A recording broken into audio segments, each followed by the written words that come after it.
বাইতুল্লাহ এক, মদিনা শরীফ এক, উহুদ পাহাড় এক, বদরের মাঠে একটা তো জীবন আর মরণ যে একটাই, একসাথে মিলে মিশে একটাই প্রাণ।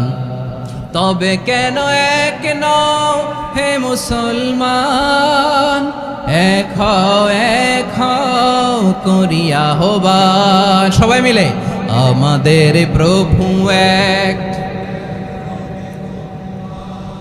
জীবন বিধান এক, ঐশী বাণী কোরআন। একসাথে আমাদের প্রভু এক, জীবন বিধান এক, ঐশী বাণী কোরআন। তবে কেন